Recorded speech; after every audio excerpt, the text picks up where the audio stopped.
अनेक वर्षों के उपरांत आज की हलीम हाउस आई और 37 साल बाद में बस ऐसा ही दिन आएगा।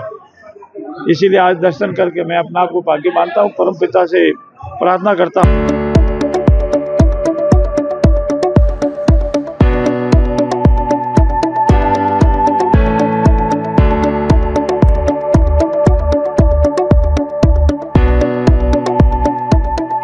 वर्तमान में बेलगाम में जो घटना हुई, कश्मीर वादियों का स्वर्ग कहा जाने वाला वो हमारा क्षेत्र है। वो केवल किसी हमारे नियत दर्शनार्थियों पर, सैलानियों पर हमला नहीं, वो मानवता को शर्मसार करने वाला हमला है और वो पाकिस्तान द्वारा पोषित हमला है और पूरी प्लानिंग के साथ हमारे निहित सैलानियों पर हमला करना हमारे देश की अस्मिता, मानवता और देश के गौरव को चैलेंज करने वाला है। मेरा ये मानना है कि नियतों पर हमला करना किसी भी धर्म में, किसी में मजहब में नहीं बताता और इसको भारत सरकार ने बहुत ही गंभीरता से लिया है और यशस्वी प्रधानमंत्री जी का इस वक्तव्य को आप बहुत गंभीरता से लें कि उनको ऐसी सजा मिलेगी कि जिसकी उन्होंने कल्पना भी नहीं की है।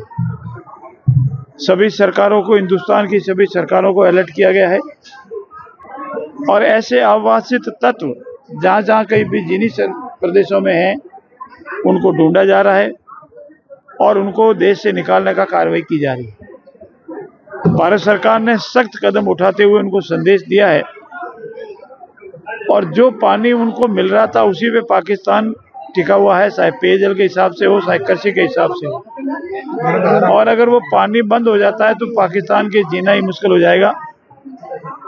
वर्तमान में युद्ध, लड़ाई और तोपों उससे कम होता है, आर्थिक युद्ध होता है पहले।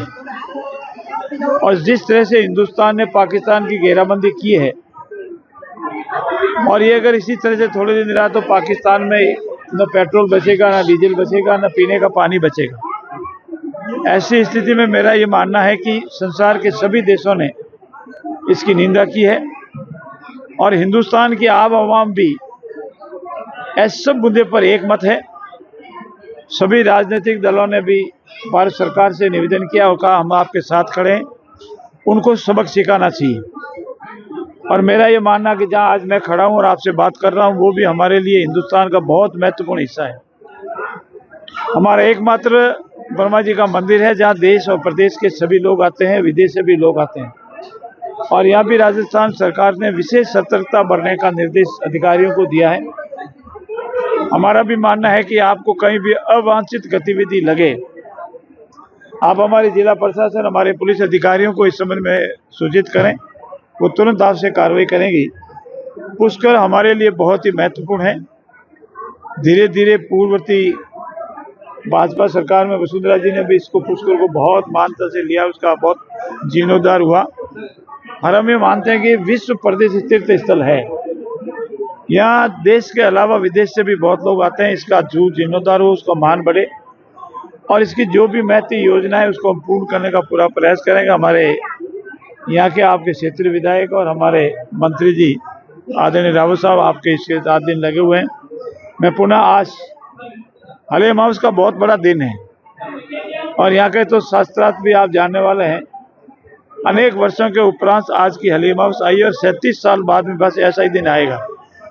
इसीलिए आज दर्शन करके मैं अपना आप को भाग्य मानता हूँ, परम पिता से प्रार्थना करता हूँ कि हमारा प्रदेश और हमारा देश विकसित और समृद्ध बने और सबके घर में खुशहाली हो और अमन शांति पुनः कायम हो। राजस्थान में देश के अंदर सबसे ज्यादा 30,000 पाकिस्तानी हैं, उनके खिलाफ राज्य सरकार क्या कार्रवाई करेगी? देखिए, जिनको आइडेंटिफाइड किया गया है उनको निकालने की कार्रवाई हो रही है और जो लॉन्ग वीजा लेकर के आए, इसलिए 30,000 में आप उसकी गणना करने पर देखें, जो लॉन्ग वीजा लेके आए जिसमें विशेष रूप से मेरे क्षेत्र जोधपुर के आसपास जो लॉन्ग वीजा लेके आए हैं, जो हिंदू विस्थापित हैं, जो वहाँ से प्रताड़ित होकर आए हैं, उनका विस्थापन नहीं होगा। लेकिन जो वीजा जिनके पास शॉर्ट टर्म का है और किसी कैटेगरी का है, एजुकेशन का है, तीर्थ का है, उन सबको आइडेंटिफाई करके वापस निकालने की प्रक्रिया शुरू हो रही है। हर शहर में हमारे जो जिला प्रशासन है, हमारे पुलिस के अधिकारी है, वो इस संबंध में कार्रवाई कर रहे हैं और जो अवांछित है, नियमों के अंदर यहाँ नहीं रह सकते, भारत सरकार की गाइडलाइंस के अनुसार उन सबको निकाल करके डिपोर्ट किया जाएगा। क्या अपील करना चाहते हैं? मैं प्रदेश से, हमारे देश की जनता से अपील करता हूं कि हम सब मिलकर के अमन शांति को कायम रखें, भाईचारा बढ़ावें। सभी धर्म, सभी वर्ग के लोग हमारे हैं, लेकिन ऐसे जो अवांछित तत्व हैं जिन्होंने जानबूझकर, क्योंकि हमारा कश्मीर फल फूल रहा है, पिछले साल से इस बार 6 लाख दर्शनार्थी, शरणार्थी और टूरिस्ट ज़्यादा हैं, और पाकिस्तान ये चाहता है कि अमन शांति जो कायम हुई है कश्मीर में, जो कश्मीर शैली पुनः धरती का स्वर्ग था वैसे ही कायम हो रही है, उसको एक गलत संदेश देने के लिए उसने कायराना हरकत की है, उसका मुंह तोड़ जवाब मिलेगा। धन्यवाद।